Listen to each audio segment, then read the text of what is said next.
So Michigan, they have these flashing red left turn lanes where the Tesla is just not going on V12. Does V11, does it go on that or no? So it's funny, we were talking about this last night, and I thought it was fine, but I hit a flashing red left turn last night on my way back with V11, and it just stayed there. So that might just be an issue across the board where it needs to know that it can turn on those flashing reds. So Matt, you were telling a story of coming over here on V11, something that happened that was kind of funny. Sure. So yeah, I was just doing V11 on my way over to meet you guys this morning. Was sitting in a left turn lane. We couldn't go yet, and it just decided to clear the windshield. So it sprayed the windshield with the fluid, which was itself a bit unusual because I don't know that I've ever noticed it do that actually. But then, as you know, there's this glare from all the fluid and the sunlight. I got the red hands of death. So the flashers turned on and it said take over immediately with the the warning signal. So it was just kind of hilarious that, you know, it blinded itself by choosing the spray the windshield, and then was like, what's happening? You need to take over for safety. And we're just sitting there like it's you can't move. So it was kind of funny.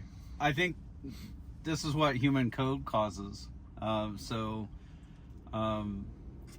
get these strange scenarios where you're not really prepared for what could happen, and you can't code all these weird scenarios that come up. So you have these, you know, strange reactions that can happen.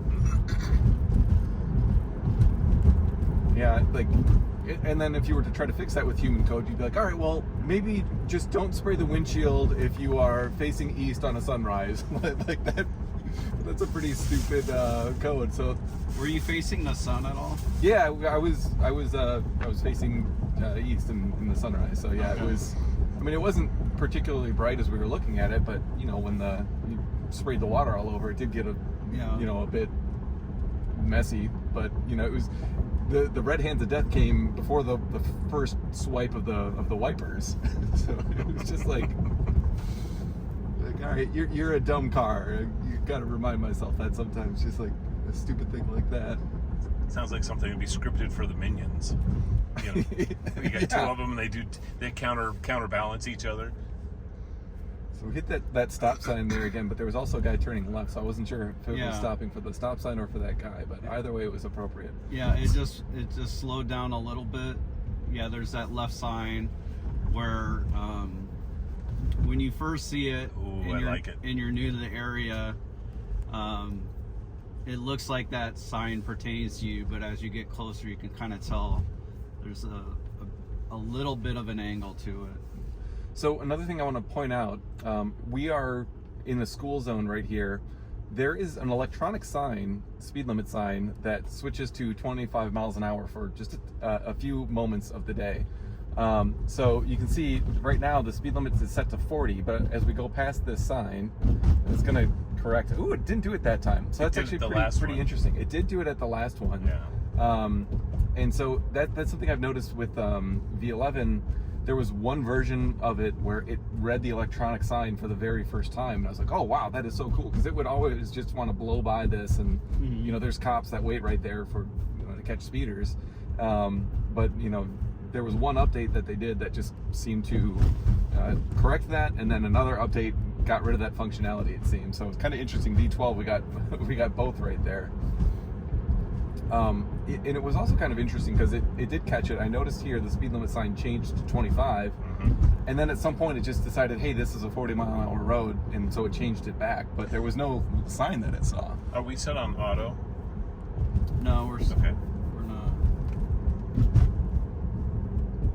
So it's just set to whatever speed limit it thinks. So I think it must have taken some map data and just decided that what it saw on the road was not quite right.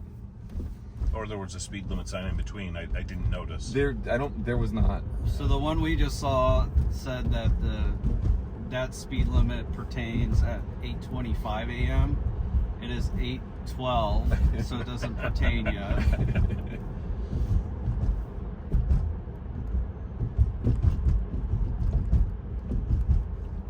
All right, and we're arriving at coming to our destination. Pulling in a gas station. Unusual behavior for a Tesla. Maybe we get an energy drink or something. Yeah. All right, so it's starting to think about it because this car inched up, but it's not quite enough space. So as a human, you wouldn't try to sneak in here, right? No. You can see the curb. People have done it. What's interesting is it looks like this car ahead of us has like a good 10 feet ahead of it. I'm gonna slightly change the pen, I think, though. Oh, another Tesla. We got a car backing out too, so I'm quite sure what it's going to want to do. All right. Take our parking space. So we got a number of pins, probably confusing it. So I'm gonna stop here. We're gonna reset for the next bit we're gonna do. Okay, so we're at this torture test near Michigan. Very unfair. So we need to turn left out of here. And we have a light right there. There's gonna be people coming this way that turn right. We're at the last minute. We're gonna have to spot they're turning right. We need it clear to the left. This is so busy that on the satellite image, they have a line of cars. 3 lines of cars. This is really hard.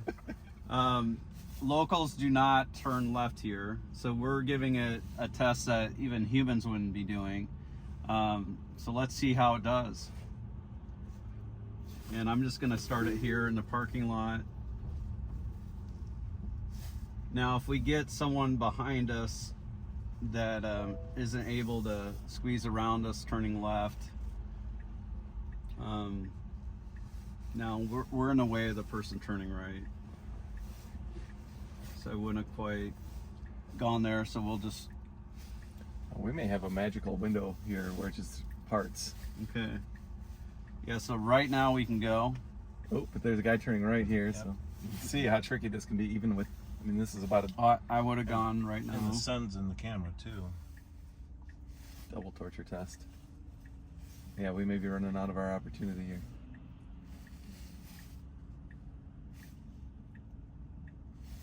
So it should go right now. You could do it. Put Come your back on. into it. It's getting a little It's nervous. Gonna do it. It's gonna go. I'm not hitting the accelerator yet. This is all the Tesla. So it should be a little bit more assertive, probably. But It's got to see. Ooh, Yeah. Ooh. Perfect. Ooh. Perfect. Matt got in a wreck. Oh, that's good. This Tesla saved All us. right. Let's do it again. Traffic's actually not as bad as I thought it might be. We do have an unprotected left. With a car turning the other way, maybe.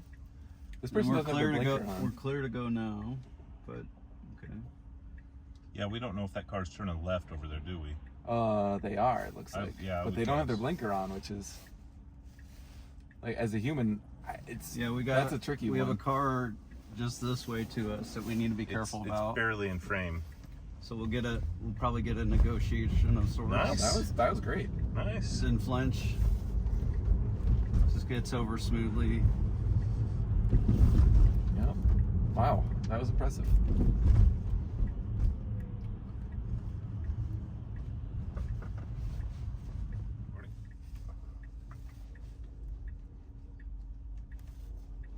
Oh, it's trying to go right now.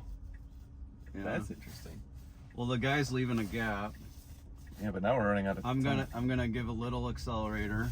There's a Rivian coming. Matt. Good. Okay, you need to tell me faster Yeah. because that's blind. Oh, yeah. It was good. That was great. It made itself out. The Matt Smith torture test. It's 3 for 3 on this. Now maybe that one if you had to hit the accelerator, but I think even in that scenario, it handled it right. But if there had been traffic coming the other way, we might have been stuck blocking that Kroger delivery van for a little bit. So that could have been the only downside, but in the end, it handled it pretty well.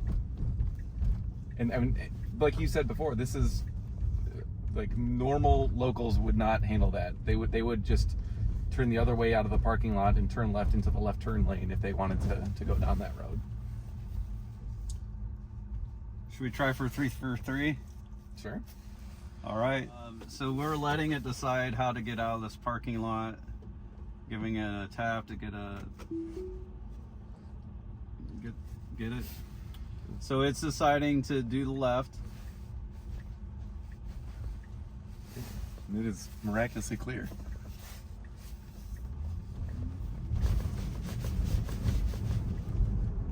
That was a little too easy. Maybe this isn't a torture test after all. Well, I think the last 3 versions of this we had done before that one were a lot more tricky. Yes. That was a bit of a fluke. But I mean, it's done 4 perfectly, I would say. Oh, maybe not quite perfectly. That last one, you could argue it maybe made the wrong decision to pull out, but maybe that's a human behavior. You mean the one before last where I forced it to pull out? Well, I thought didn't it creep into the lane a little bit, and then you had to hit the accelerator to get it to commit? No. Oh. Okay. I only started it. Oh, okay. I only forced it to leave the gas station. That's all. Oh, I didn't realize that you had initiated that. Okay. So right turn on red is no turn on red. There we go. I would have made a mistake. That sign needs to be closer to the corner. Yeah, it does. I wouldn't have seen it. So the sign said no turn on red. Weird. All right, so we're letting the Tesla decide how to get out of here. It's going this way. Good choice. Interesting. It didn't follow nav like hard. Like I need to go around those gas stations. So the nav had it going around the gas station before it wanted to go left here. We're clear to go. It's stopping. I wonder if it's the glare. I think it's the glare. Okay, the glare is making it mad. So it's got red warning here with the glare. So let's see what it does.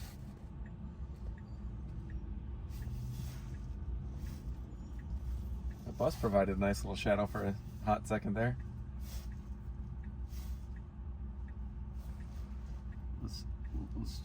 Let's check out how it represents everything.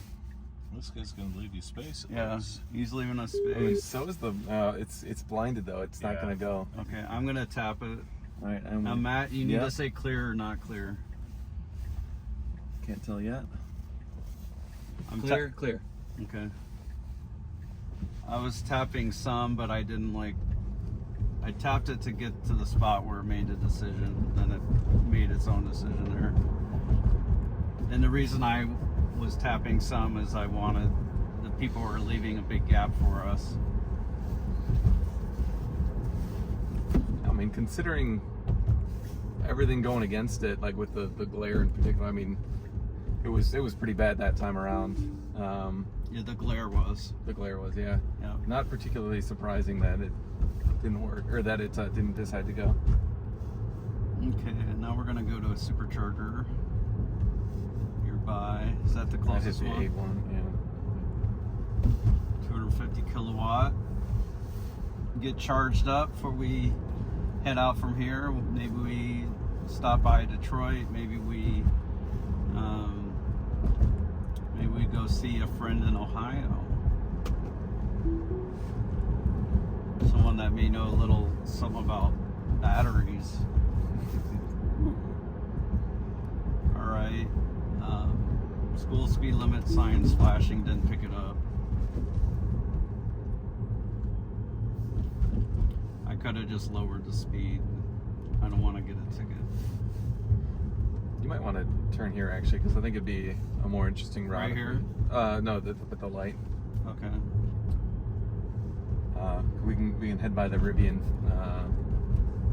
building if we go this way. So we are here at the Rivian headquarters in Michigan. Their Michigan headquarters, and they got quite a bunch of vans there. Ooh, that one's crashed. Interesting. Crashed Rivian. Probably studying that one, checking it out. Lots of A lot of vans. vans that say Rivian or Amazon. Are they doing assembly here? Do you know what they're doing here, Matt? I think it's mostly engineering here. It's too small of a campus to be doing any manufacturing or assembly. Keep rolling here, Dax. Mm-hmm. We've got some Rivian Adventure network charging. Tesla here. Is this the new one right here? It looks a little smaller than the R1S. Oh no, that is the R1S. Okay. We got the big sign.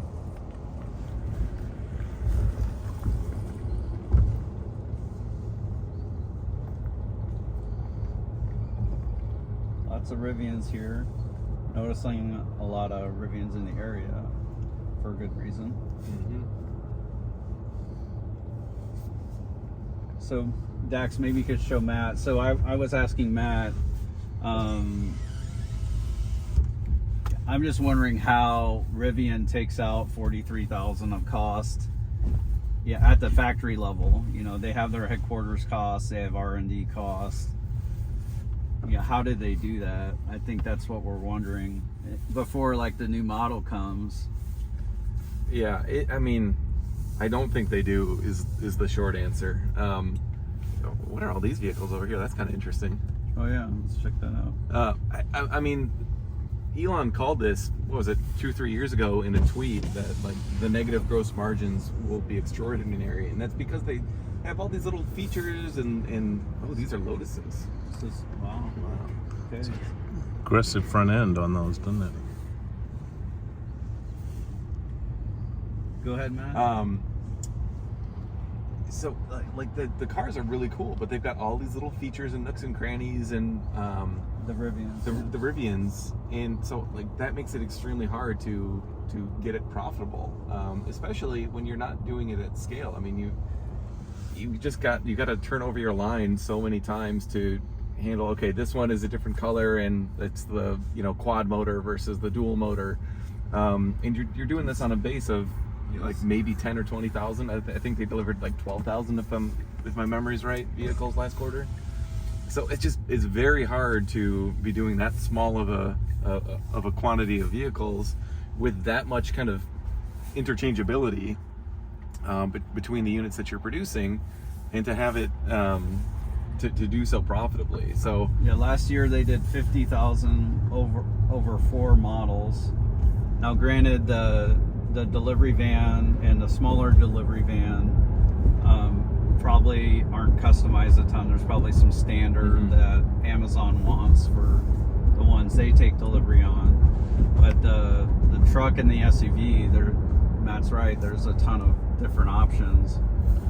yeah, so I mean, the options is definitely one problem, but another is just on the engineering front, and this is where I'm a bit out of my depth. But I can say I was at Monroe and Associates a while ago, and we might want to change our routing here because it's trying to get us back there. But yeah, I want to try the train tracks on V12. Keep going. But so they had like the Model Y with like the octo valve out at Monroe and Associates, and then they had one of the earliest, I can't remember if it was an R1T or an R1S, but like that HVAC system out, and I'm not an engineer, but I could just look at it and see the difference between all the different wires and nozzles, and like the number of welds, which welds are very expensive, and the number of welds was just like extremely visible to the naked eye, how inefficient the Rivian version of the HVAC and the drivetrain, they had them both out, was. And so like I think a bit of it is just they didn't design it nearly as optimally as Tesla is, and then Speeding up to 45. ooh, this is aggressive. I actually tapped the brakes. That actually wasn't, you could have taken that one at speed, so that was my mistake on that one. And it did real well last night. Yeah, slowing for train tracks. A couple times we tried it last night. It was very good. But yeah, so back to the Rivian situation though. I mean, it's just they're playing catch up to Tesla. I mean, Tesla had such a big head start, and so they've been able to optimize the HVAC system and the drivetrain, and they're able to kind of amortize those costs over an order of magnitude more deliveries, probably actually more than an order of magnitude more deliveries. So the production efficiencies that Tesla has, plus the simplified manufacturing. I mean, if you just look at the interior, it's so much more simple than a Rivian. So they're able to compete on price, and the manufacturing costs are just so much lower. So like Rivian, they just have to be a niche, I think. And you know, there are going to be some people who are willing to pay a premium, but I just struggle to understand how they're going to get to the point where they're meaningfully profitable on their existing fleet of vehicles and you know, the R2 and the R3. Like, to me, these are kind of like Jeep type quantities is the most they'll ever be doing. So I think if they are going to be profitable, it'll be on the back of the delivery van, because that's an architecture that's got a huge market, and the design simplicity is just drastically different. So to me, that's the upside on the investment front, but I don't know, it seems a little bit too risky to me, and I think there's some risk of dilution if Amazon has to come in here and, you know, either take it over or fundraise to help them take that next step into manufacturing volumes. So securities on the move, so we got to head out from here. I'm Halter Ferguson, that's Matt Smith. We're at Rebellionaire.com. If you have an all-in position on Tesla or similar, or like in Amazon or Nvidia, we can help you manage your risk without, you know, twisting your arm and, you know, forcing you to sell all your stock. So, you know, we think that people who are all in or are focused investors can use good advice. Anyhow, bye for now. Bye for now.